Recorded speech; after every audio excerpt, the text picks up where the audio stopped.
Caribbean Eco Time. And naturally, sometimes you see, with the stroke of a pen, I write. I open a book and I craft words that take roots and extend to branches and leaves. I write what I like, I write what I see. I write poetry. I jot down my observation, pondering deep in meditation what it is we today will pass on to tomorrow's generation. As I write, I observe and I think on today's climate conditions. What will we leave them, I ask, as we pass on and as it was passed on, especially here in the Caribbean. I say to myself, we have got to leave them more than just seawater and sand. I write some more. Writing is my passion.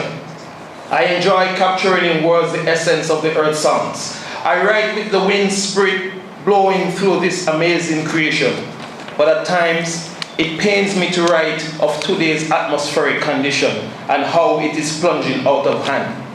Natural habitats were being lost because of an increase in deforestation, and it has gotten to the point where man has turned domination into domination, domination subsequently turned into destruction. And when the destruction comes to our shores, we have nowhere to run. It looked like thy kingdom may not even bother gonna come. And so I took my pen and I made note in life's book. It's about time I wrote. We call the truth from my mouth, the words rang out. Hugh, man, you have got to work to preserve your biosphere. Shy, ain't nobody else but us live here. We have got to end the cycle of environmental abuse with the meager resources left. It is time we start recycle, reduce, and reuse. It's about time we start showing more intimate care. Caribbean man, for your family, for your future, you have got to now protect our hemisphere. It's about time in this small island nation we start playing down the importance of wildlife conservation. It's about time we set a development plan to harness the energies of wind, geothermal, and sun. We have got to stop depending on fossil fuel as if it's our only option. It's about time we teach the young the importance of procuring our next dish. And we have got to do so today without being found guilty tomorrow of being those who did overfish. For most part, it is a small token of the problem of hazardous pollution, but we must lead the way in eco-friendly solution. But can you imagine the deliberation rave on global warming and our lawmakers and thinkers sit back doing little or nothing? Or are they leading the charge of change and not complacent sitting like a tourist at a resort tanning their skin? Either way, it seems nobody's seeing the imminent threats of global warming as alarming. Meanwhile, strange things are happening to our ecosystem. The ozone is depleting, the glaciers are melting, the seasons are changing, more greenhouse gases, more dead carcasses, the level of toxic waste increases, the bitter battles of war, aftermath is what really destructive. The carbon footprint from factories seems to be mass productive, yet intergovernmental cooperation to address these issues is slow in coming.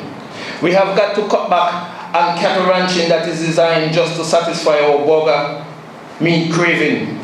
We have got to create safe havens for the leatherback turtles nesting. We have got to blunt the harpoons and done away with whaling. So we, the people, have got to keep on lobbying for countries to act more thoughtfully but do something hastily about this thing.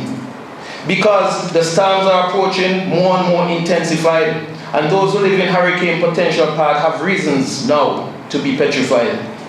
However, we can nurture nature to make her much calmer by doing simple things like conserving energy, taking shorter shower, and wasting less water. We have got to set a limit to use things synthetic. At your local supermarket, pay more visit. We have got to cut back on everything packaged in plastic. Remember, we don't have much places here in these islands to dispose of it.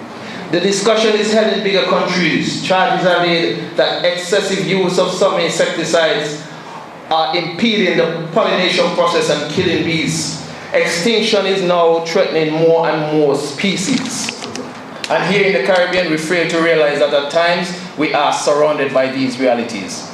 It is about time we formulate preservation policies. It's about time we start working together, island to island, partnering with one another. We need to join hands in hands, each one teaching, reaching the other one. It's about time we get on board, spread the word. Heck, it's long past 3 o'clock. So let's create a roadmap and tell the world police we don't want the roadblock. Tell the family, the village, the town and the country. Gather info from Unesco, CIS, Caribbean and Canary. Let the world know that El Nino is threatening food security. For it's about time we the people realize that climate change is an imminent, nah man, it is an existing reality. One that will affect everybody. And we have got to cease being so damn complacent and even at times complicit. If man create the pollution, he best create solutions. We have got to do something about it. Because in the Caribbean, it's about time we recognize that what affects one have the same effects on everybody. For one thing we cannot deny, and that is we. So let's think, act, be, live conscious environmentally, and with Mother Nature, be kind, beware, be friendly.